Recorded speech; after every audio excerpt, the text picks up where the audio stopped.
Now, Donna Brazil, welcome to the Five. Yes. I know. I've been waiting. I don't know why you didn't know my number. I'm sorry, I must have lost it. So, I know you've been wanting to talk about this IG report because you've been watching that for hours, but we're going to actually talk about the immigration situation. Now, That's a good... Secretary Nielsen said there are laws on the books that have encouraged this. There's a 2008 child trafficking law that's being abused. There's the Flores deal, which was a Clinton administration policy. You can't detain minors for more than 20 days. And then you have the asylum laws being abused. I mean, don't past administrations bear some responsibility for this? Yes and no. Yes, in the sense that you have these two laws on the books, the 1997 law and the 2008 law. The difference is that this is a change in policy, a change in enforcement of the law.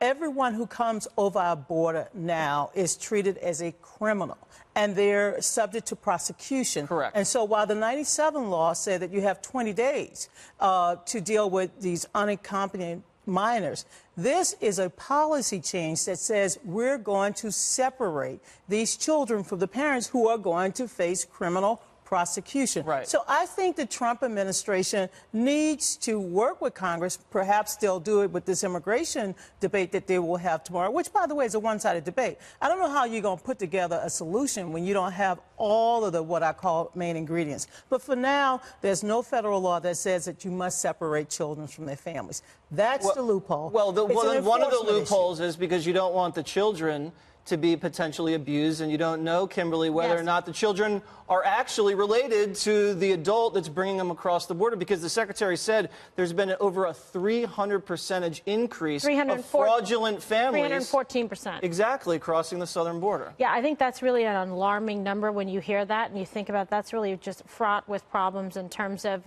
risk to children and being endangered.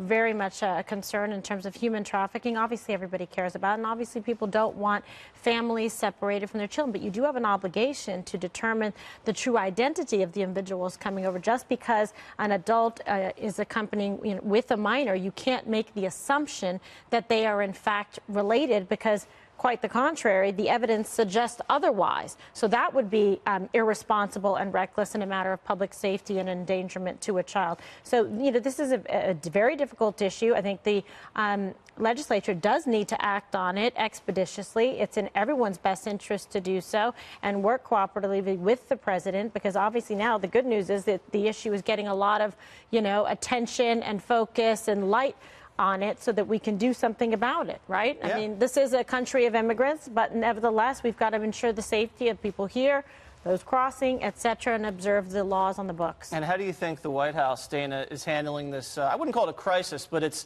reaching a boiling point across the country. Definitely.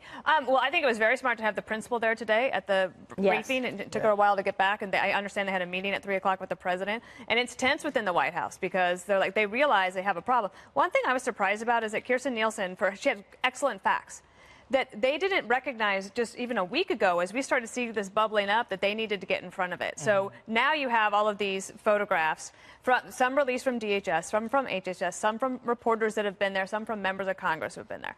And the photographs drive a lot of things. Do you remember when the little boy was killed on the crossing, the migrant boy, and he washed up on the... Yes, and he washed up on the coast of Turkey. Then all of a sudden, we're like, we can't have this. And so it's not that it wasn't happening to a lot of children. It's just that photographs make a big difference. Kirstjen Nielsen was asked, what about these photographs? And she said, I haven't seen them. I think that her staff owes it to her to make sure that she sees them so that she's aware of what everybody out there is seeing and why there's all of this reaction. Maybe some of it, a lot of it based on misreporting. But you can also believe your own eyes. Yeah. And I don't think it's fair necessarily to say that children are being held in cages. But if you look at the photograph, there are chain link partitions. So they're being covered with silver Mylar blankets. And then you hear this ProPublica audio secretly recorded, maybe inappropriate, but the audio is going to pull at heartstrings tonight. And so, yes, I think that tomorrow when the president goes to the Congress, he's going to say, I am going to support these immigration bills. I want you to pass them. I hope that it's successful. I'm skeptical in a way, partly because I heard today that one of the people in leadership thinks it has a 10% chance of passing the House, and that a bill very similar, recently held in the Senate, only got 40 votes.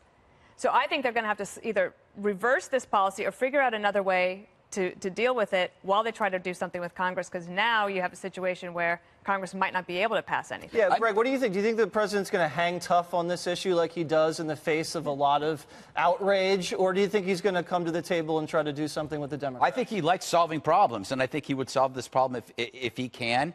I don't think the other side wants to solve this problem because it's one hell of an issue. This is an amazing hammer that you can just pound the White House with.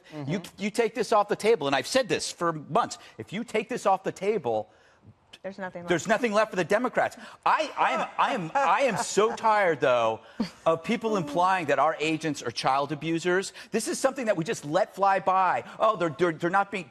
People are doing their best. Imagine somebody coming to your house and dropping off kids. You try to do your best. That's what America is doing. They are dealing with an influx, thousands of kids. They're not sure what they're doing. They're doing their best. You have General Michael Hayden that is comparing us to the Holocaust, right? To concentration camps, an insult to victims, to survivors, to people who are taking care of these kids. I mean, that is idiotic. He is a fool. But the stress, yes, the harm, the abuse that comes when you're not capable of holding your child. I understand. You are pulling away parents from their children. Yeah. A man committed suicide because he did not want to let go of his child. This is a crisis. It's an emotional feeling. I get it. When it comes to, and I'm not an emotional person. Seriously. But here's what I do know. Yes. Is that the Democrats, since you mentioned the Democrats, I wasn't going to mention because this should not be a partisan issue. These are children. Both sides are bad. Regardless of what mistakes their parents are making or their caretaker, these are children, and we should have a special place in our heart for the children. Well, let me ask you, though. The Democrats do have a bill in the Senate. Donna, let me ask you. 49 co-sponsors. That's all what the Democrats is the Democratic solution? If you have, say, a 40-year-old migrant from God knows where, Central America, and he shows up and gets caught crossing the southern border with a 12-year-old girl, no documentation that they're related. What is the Border Patrol supposed to do according to a Democratic solution? The solution clearly is that we have to vet the people who are coming here, whether they're seeking asylum. How do you do that? Well, that is what border agents are paid to do. Right. That is what the whole system. But this is a part of the vetting process. This is you a make part. sure that they're related. This is a change in policy, a change in prosecuting. Okay, people so who you are want to go coming back to across the catch and border. release? No, I'm saying that it's a misdemeanor versus putting them through all of this other legal rigmarole. Okay, the legal rigmarole is to say you've broken the law and cross the border, you're going back home, not Jesse, show up in a month to a judge and then 90% never show up. We all agree that our borders, our immigration system is broken. I'm not here to say that the immigration system is not. It's broken. All I'm saying is that we have a crisis right now. Dana is absolutely right. We should have seen this coming. Yeah. The Department of Homeland Security should have seen it coming. Jeff Sessions should have seen it coming. And clearly Donald Trump should have seen it coming. Well, I know, Kimberly, the one thing that does solve the problem is the wall. Because when there is a wall, they can't cross illegally, and then the families get to stay together. There we go back to the wall. The wall unites people. He's doing the sort of I the don't know. barrier defense. But listen, every country has a right to be able to protect its borders, right, and make sure that law and order is being observed. And I think that's what we also have to factor in as another interest here, in addition to making sure that children are cared for. Can I just say the other thing is we should. Well, I know you have to go. That we have to figure out a way to go after the cartels and not each other. Correct.